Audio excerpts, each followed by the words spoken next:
Today we're starting an experiment that might feed us for years. If it works. But first, Luke has to make it home.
While Luke finishes the last few days of his trek, I have started to get the garden in order. And I'm not only doing it alone, I had a little buddy to help me. But as soon as Luke comes back, he has a project plan for both of us. So I am mentally preparing for these 1,000 holes that need to be drilled.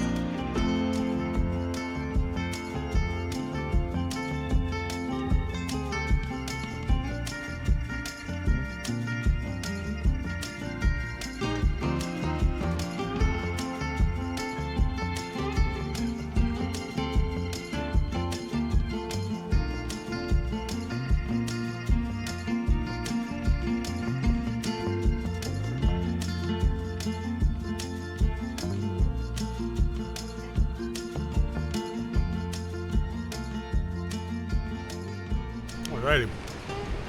No, I'm not eating fish. I just found my last toffee. So, I'm going to have a look and see if there's any shells I can use for fishing and to see if it's even worth fishing. And already, I can see mower. We call them in Maltese. I don't know what you would call them. Was it limpets, maybe?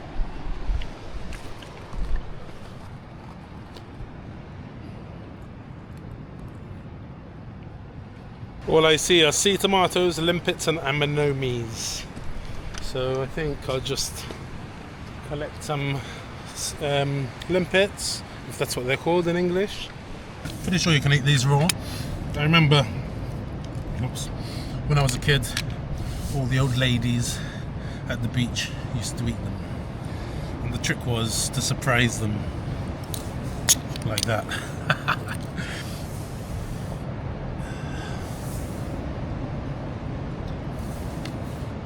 Chewing gum of the ocean. They're quite good.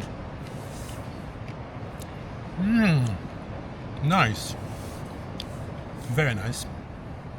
I'm gonna grab a few for fishing for later, maybe. Now, you would think you'd go for the bigger ones, but I think, like mussels, if they're smaller, they're more tender. That one didn't want to come off. Oh, he's out. Limpets. Is it limpets in English? I'll get the big ones for fishing.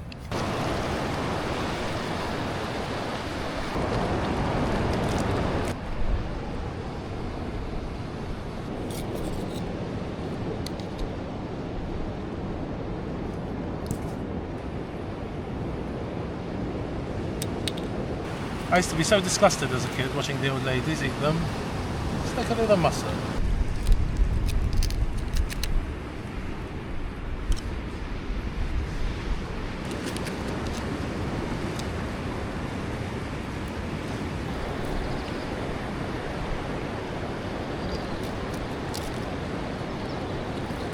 Alrighty, there you go, my first catch. Success! I just don't think so. Hopefully I'll catch my first fish with these. And I tell you, it takes some skill to catch these. They're fast, sneaky. fast as a limpet. You never heard that saying? Surely they're like these. You know, they're always here, stuck on the walls. They can never eat them. These limpets made me thirsty now, and I've only got half a litre. Bam. Yeah.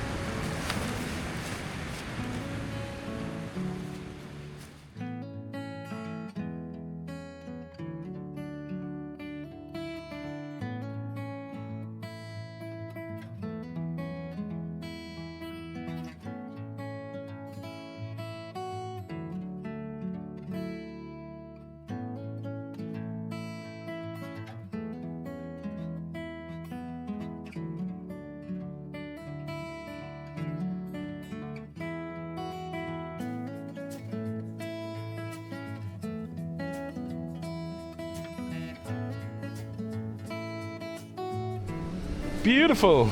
Check it out. Woohoo! Yeah!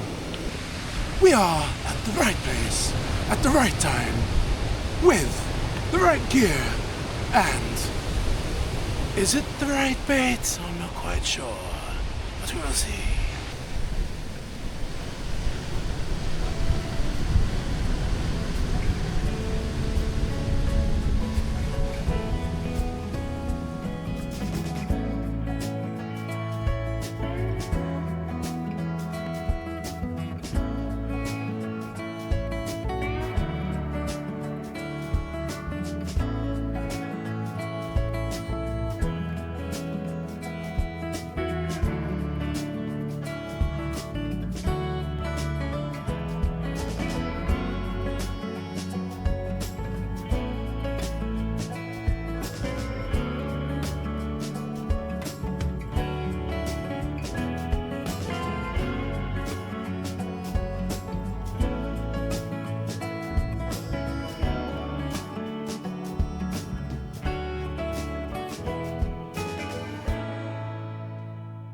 Have to stop. Not one bite. It was fun. It is beautiful, but I'm bloody freezing without a jumper.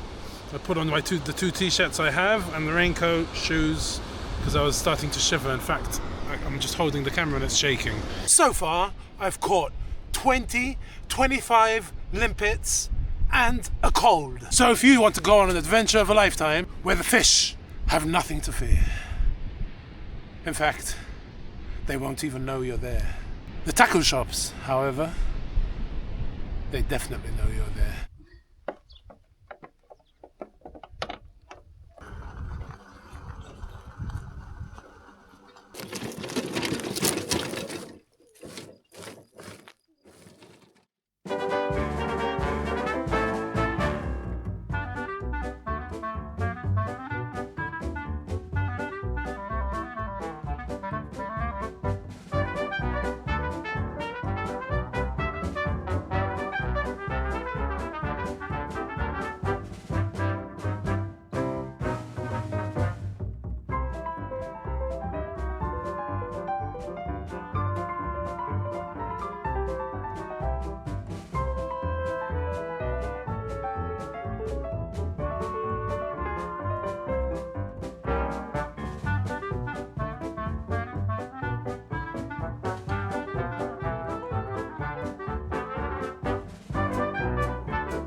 Oh, I can see mullet. My throwing net would have been perfect here. Oh, lol, there's quite big ones there. Look. Mullet. They're just here.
Let's see, what are you anyway?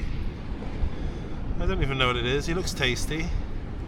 But you know what? I'm not that hungry. And even though it's my first fish, he's a little small, eh? He's a little small. What am I going to get out of that poor little fella? You're going back, bud, don't worry. I said you're going back, don't worry. Okay, thank you. Are you sure? Can I bite your nose? Can you swim out from here, bud?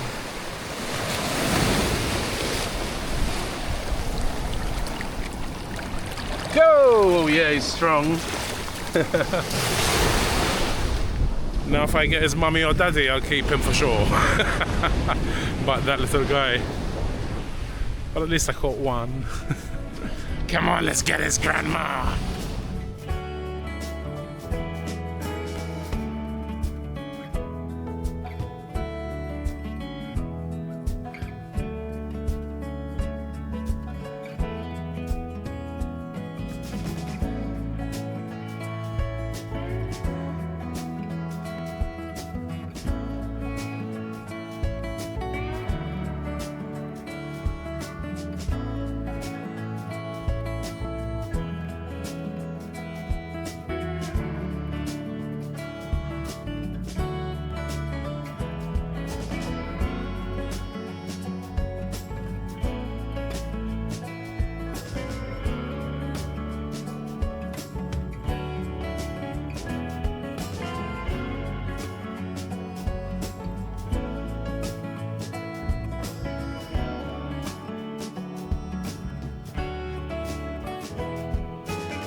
Now I might have done this for nothing. Actually, let me rephrase that because we never do anything for nothing. But because I was sorting out the paulownias to grow nice and straight, I ended up with these little plants that I didn't really want to just throw in the compost. So I thought I might as well give this a try. I know that we need to put them in a really good humid environment to propagate them, but I thought, what is the harm in trying anyway? You know, it's just a bit of soil. If nothing happens, in 5 days time they've died, I'll just reuse the soil and plant something else. So nothing is ever for nothing. And when Luke comes back, he's going to pick up some paulownia roots and we're going to try and propagate it from the roots. So that should be interesting.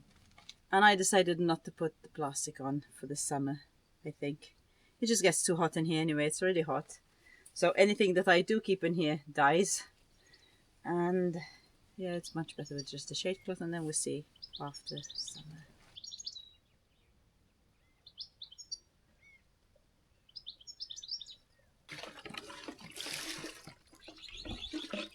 Wow, Molly, there's a lot of birds, eh? Huh, today? Peppa. Peppa. No, Eddie, this is Peppa's food.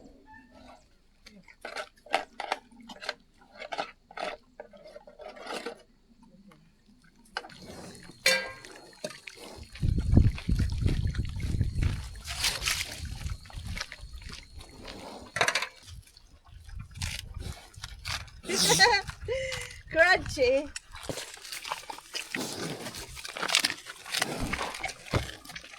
Yes.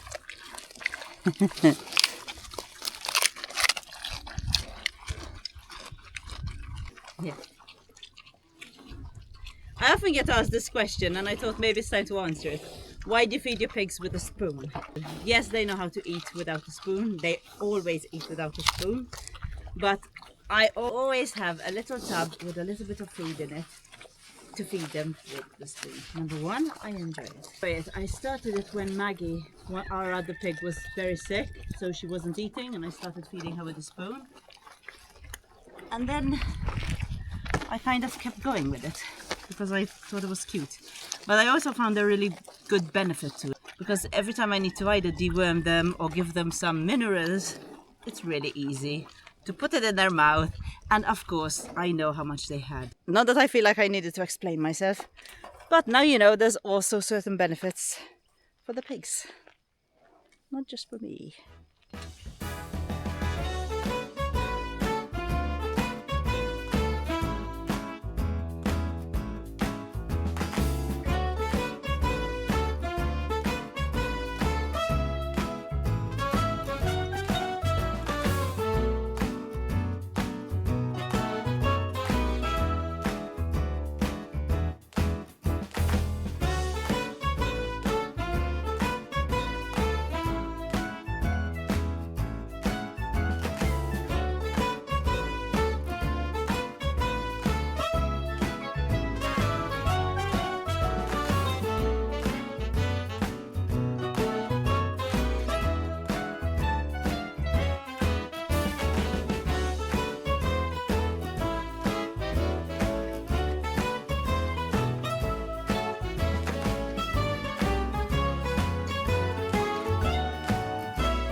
Should be coming in 5 minutes pops, okay?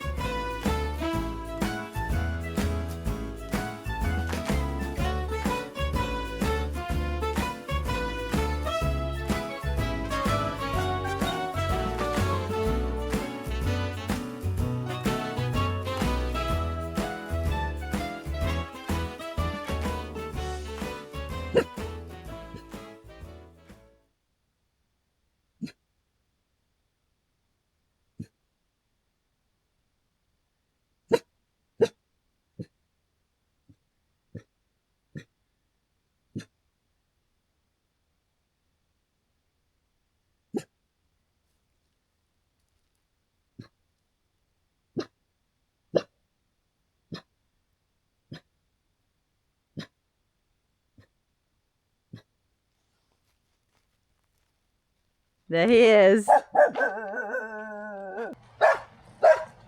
Molly, sit please. Good girl.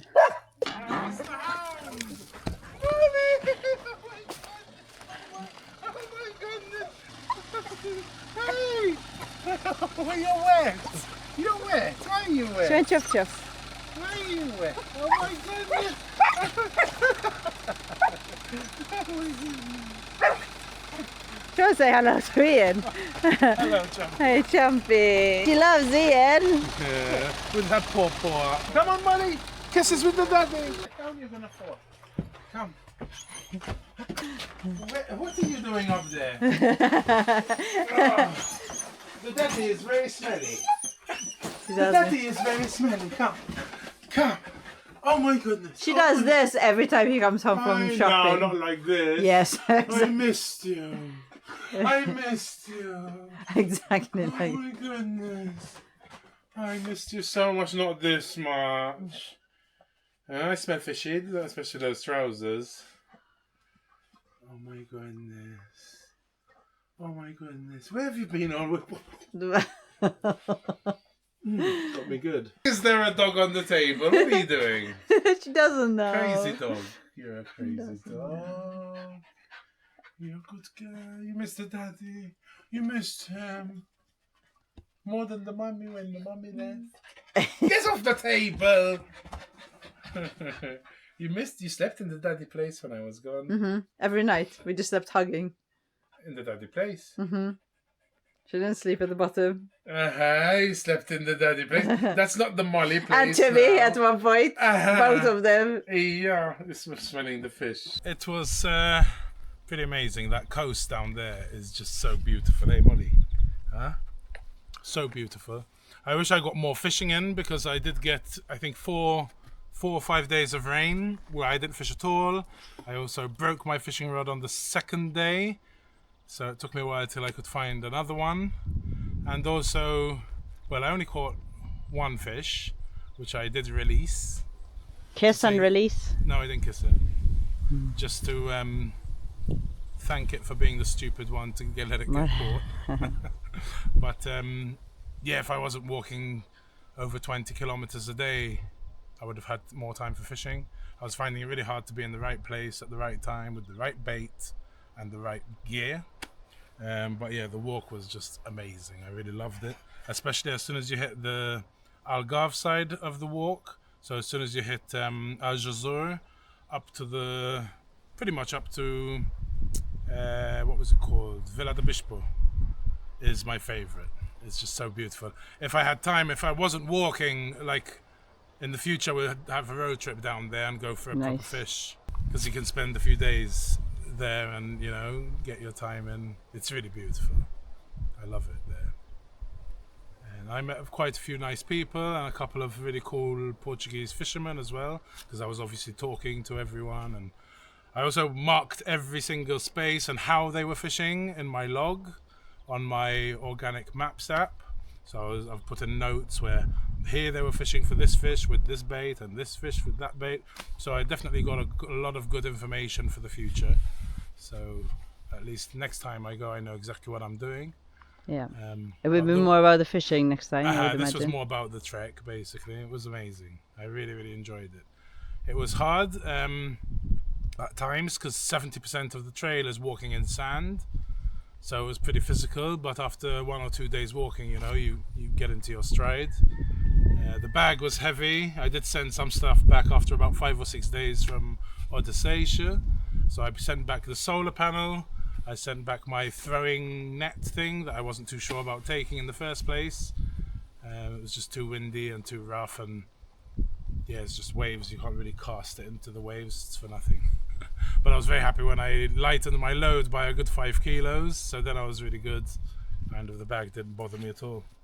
Happy to be back and very grateful for a nice soft bed and a toilet and food.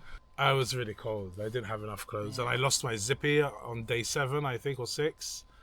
And then I couldn't find one to buy because there were such small towns. They didn't even have a shop at all.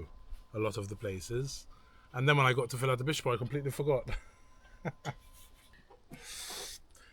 So got back yesterday, and on the same day, the shiitake dowels we ordered 3 weeks ago arrived, and we do need to put them. We need to inoculate the logs straight away because it says 7 to 21 days when they'll cut the logs. So it's literally 21 days. So these logs, we are collecting them. They need to be between 50 centimeters and a meter long. Mais ou menos. For the mycelium to actually colonize the whole log, it needs to have enough meat to it, like a minimum or maximum. So the diameter is between 10 and 20 centimeters, ideally. Okay, 18.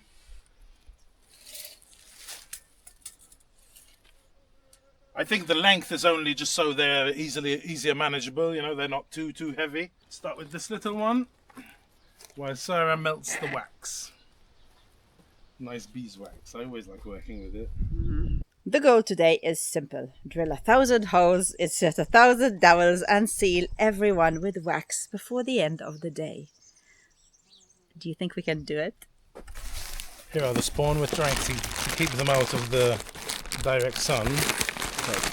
They're basically carpentry dowels inoculated with the spawn.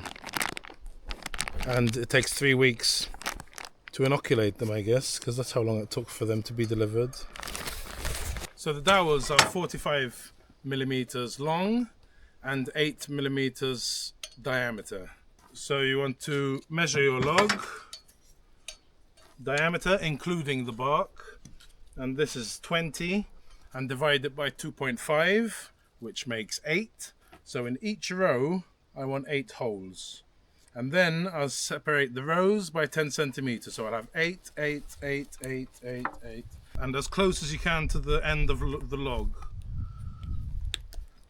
I've put a piece of tape on my drill bit because I don't have a limiter, a depth gauge on this. And that's 4.5 centimeters from there. So hopefully that should be good.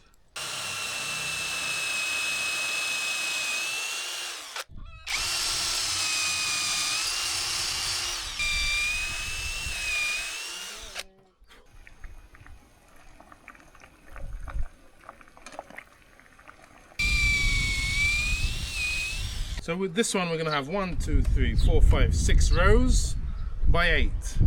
6 8s are 48. So we're going to need 20 logs if they're all by.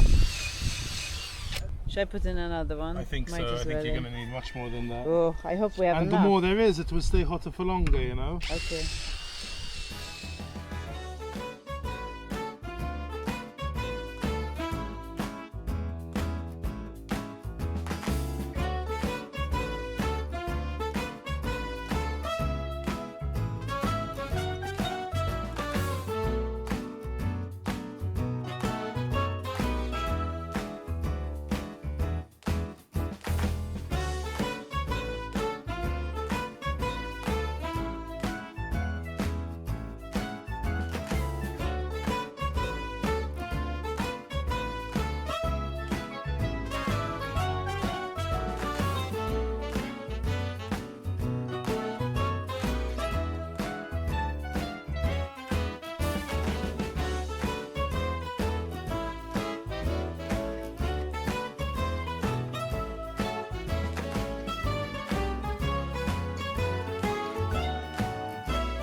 Do I make another one or not? No.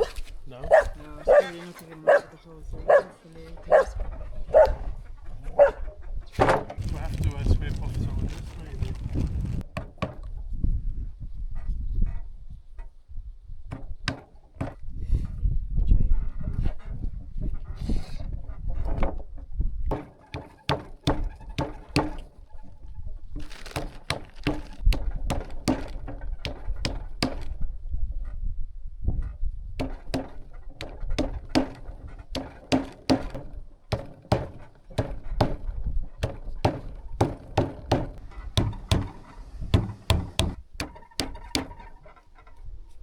There's the last row. Yeah, let's see if we have enough.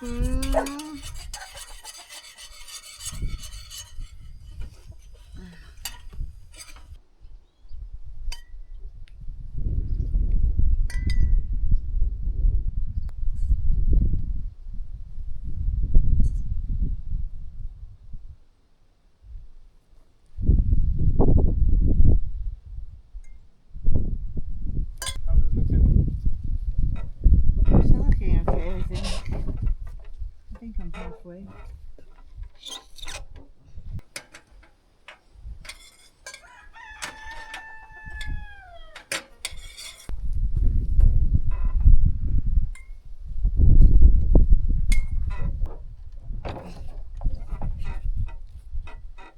I think it might be ready.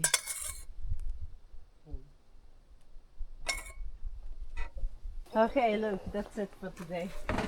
Alrighty.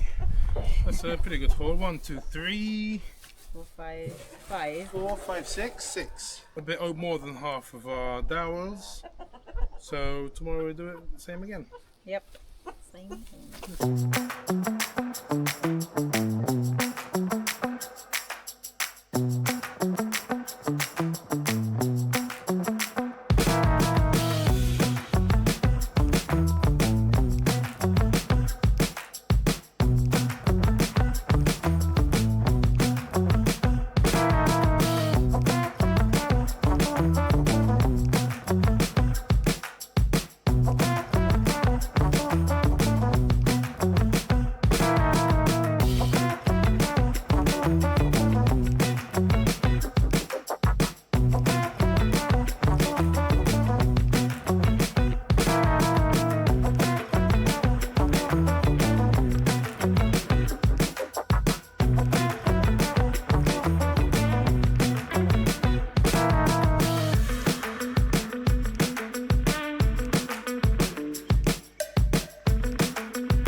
Okay, let's see if no one got any water. Very good.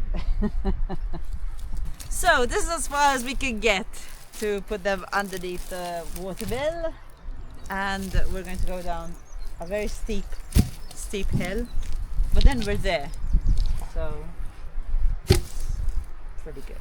It's only a minute and a half walking without a log though. A minute and a half it is, yeah. Yeah. Big bad boy. You'll be okay. 2. One at a time, Luke. One at a time.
So there you have it, 13 logs of holm oak and cork oak, inoculated with shiitake spawn dowels. Yeah. Shiitake dowels. Shiitake And hopefully 6 to 9 months, the mycelium would have pollinated the logs, and we can see that we'll be able to see that from the cut ends. You'll see like a white pattern of mycelium. And once that happens, we have to shock them into fruiting to induce fruiting. So what you do is you lift it up vertically and drop it hard on a hard surface. We've got a lot of granite here, so that's not a problem. Nope.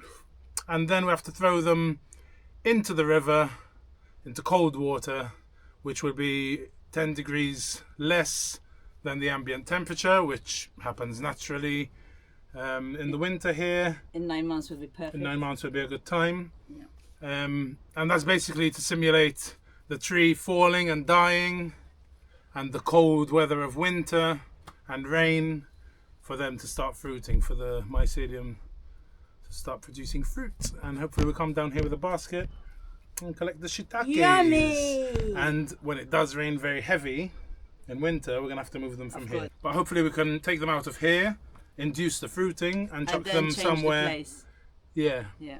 Even if we put them somewhere in the shade, we put up some shade cloth, you know. Yeah, but here's perfect too. I know, but then Cave. and then you put them back in after the season, you know. Okay, I'm ready to sleep now. Well, I've got Okay. a shower first. Yes. It's Shower. hard work, eh? You want to have a shower? Shall we go home? Yeah. Come on then, let's do this. Alrighty. Well, at least we turned a negative into a positive, hopefully. And if they don't work, we would have learnt a lesson. Yeah, well, we tried it. Nothing we That can we do. can't do it on our land.